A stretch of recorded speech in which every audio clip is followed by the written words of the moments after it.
Praise the lord ક્રિસ્મોલ ભાઈ તથા બહેનો દિવ્યદાના દિવ્ય સંદેશમાં તમારું સ્વાગત છે. ડિસેમ્બર 8મી તારીખ, આગમન ઋતુનો બીજો રવિવાર. પ્રભુ ઈસુનો શુભ સંદેશ સાંભળીએ. લોકનો ગ્રંથ 3 અધ્યાય 1 કડીથી 6 કડી સુધી.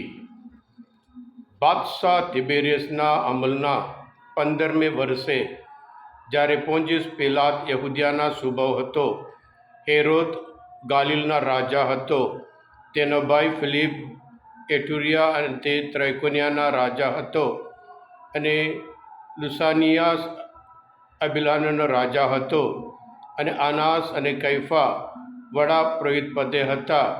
ત્યારે જકરિયાના પુત્ર યોહાને વગડામાં ઈશ્વરનો સંદેશ મળ્યો, અને તેમણે યર્દન નદીની આસપાસના આખા પ્રદેશમાં ફરીને ઉપદેશ કરવા માંડ્યો કે હૃદય પલટો કરો, સ્નાન સંસ્કાર પામો, અને તમારા પાપ માફ થશે. આની આગાહી પૈગંબર એશિયાના ગ્રંથમાં કરેલી છે કે અરણ્યમાં કોઈનો પોકાર સંભળાય છે, પ્રભુને માટે માર્ગ તૈયાર કરો, તેના રસ્તા સીધા કરો, દરેક ખીણને પૂરી દો, અને પ્રત્યેક પર્વત અને ડુંગરને તોડીને નીચો બનાવી દો. વાંકા રસ્તા સીધા કરો, અને ખરબજડા રસ્તાઓને સપાટ બનાવી દો, અને સમસ્ત માનવજાત ઈશ્વરને હાથે થયેલું ઉદ્ધાર કાર્ય જોવા પામશે. આ પ્રભુની વાણી છે, તે આપણો આધાર છે. ખ્રિસ્તવાલ ભાઈ હતા બહેનો, આપણું જીવન પ્રભુ પ્રત્યે હોય કે પ્રભુથી દૂર જતા હોય, બંને ઓપોઝિટ છે.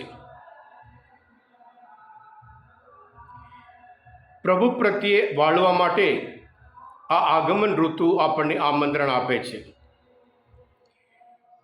જ્યારે આપણે દિશા બદલવાનું હોય, આપણો વિચાર બદલવાનું છે, આપણું જીવન બદલવાનું છે, અને આપણું કાર્ય બદલવાનું છે. આજનો શુભ સંદેશ લુક એક બિન યહૂદી માણસ, એમનું કહેવું પ્રભુ ઈસુ માત્ર યહૂદીઓ માટે નહીં પણ આખી માનવ જાત માટે છે. એટલે ઐતિહાસિક બેકગ્રાઉન્ડ આપે છે કે સત્ય છે. આ હતો એવા સમયમાં જકરિયાનો દીકરો યોહાનને ઈશ્વરનો સંદેશ મળ્યો. યોહાન યહૂદી લોકોના જીવનમાં 400 વર્ષ સુધી કોઈ પૈગંબર ન હતા. 400 વર્ષ પછી આવે છે. એટલે જૂના કરાર અને નવા કરારને બંને જોઈન કરતા હોય એક અદ્ભુત એક લિંક છે, એક બ્રિજ છે, એક પુલ છે.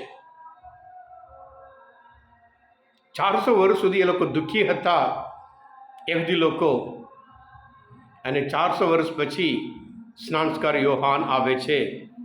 અને એમનો સંદેશ બહુ સ્પષ્ટ છે: હૃદય પલટો કર, દિશા બદલો, જીવન બદલો, કાર્ય બદલો, વિચાર બદલો.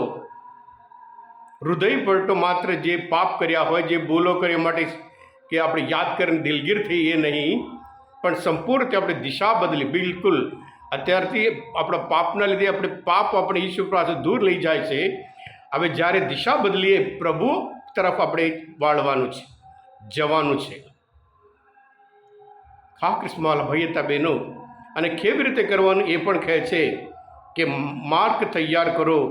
પ્રભુ ઈસુના આગમન પહેલાં, એટલે લોકોને તૈયાર કરવા માટે સ્નાનસ્કાર યોહાન આવ્યા હતા.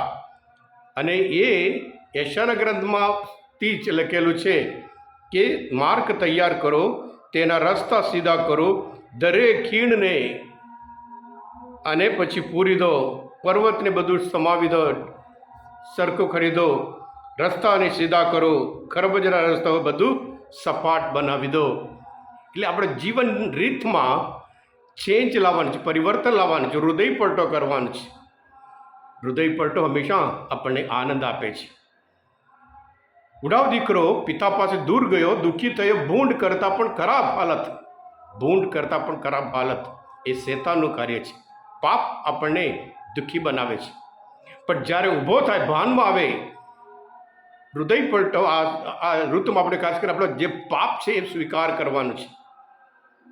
અને સ્વીકાર કર્યા પછી આપણે પિતા તરફ આવીએ ત્યારે આનંદ. જ્યારે ઉડાવ દીકરી એક પગલું લે, એના પિતા ઉડાવ બાપ 1000 પગલું લઈને એને સ્વીકાર કરવામાં આવે છે. ઝાંકી એના જીવનમાં દિશા બદલે છે. અને પ્રભુ એને કહે છે, આ માણસ પણ અબ્રાહમના વંશજ છે. હક સ્મોલ ભયતા બહેનો, આગમન ઋતુ એક આનંદની ઋતુ છે, દિશા બદલવાની ઋતુ છે, હૃદય પલટો કરવાની ઋતુ છે, આશાનું ઋતુ છે, આશીર્વાદનું ઋતુ છે, કૃપાનું ઋતુ છે, અને સુખી થવા માટેનું એક અદ્ભુત ઋતુ છે. એટલે કેવી રીતે સુખી થવાય, કેવી રીતે માર્ગ તૈયાર કરવાનું, પૌલ આજના બીજા સાત્રપટમાં ફિલિપના ધર્મગ્રંથના 1 અધ્યાયમાં 8મી કલમમાં કહે છે, પ્રભુ કહે, મારી એવી પ્રાર્થના છે, તમારો પ્રેમ ઉત્તરોત્તર વૃદ્ધિ પામો, તમને પૂર્ણ જ્ઞાન અને સર્વ પ્રકારની વિવેક બુદ્ધિ પ્રાપ્ત થાવો, જેથી તમે સારાસાર પારખી શકો, ખ્રિસ્તના આગમનના દિવસની તૈયારી રૂપે નિર્દોષ નિષ્કલંક રહો, અને ઈસુ ખ્રિસ્ત દ્વારા પેદા થતા સત્કાર્યોના ફળોથી તમારું જીવન ભર્યું થાવો. આમ ઈશ્વરને મહિમા અને સ્તુતિ પ્રાપ્ત થશે. એમ કરીને પૌલ આપણને અદ્ભુત માર્ગ બતાવે છે. આ સ્મોલ વહિતા બહેનો, આજના શાસ્ત્રપાઠ સાંભળી આપણે પણ આપણા જીવનમાં આનંદ થવા માટે, આપણી પાસે બધું છે પણ ઘણાના જીવનમાં આનંદ નહીં, સુખ નહીં, શાંતિ નહીં. તો પછી જેવી રીતે સ્નાનસ્કારક યોહાન જે સંદેશ સાથે આવ્યા, એ સંદેશ આપણે દરેક પણ આપે છે, જેથી કરી આપણે પ્રભુ તરફ વાળીએ અને આપણું જીવન આનંદમય જીવન જરૂર બનાવી શકીએ.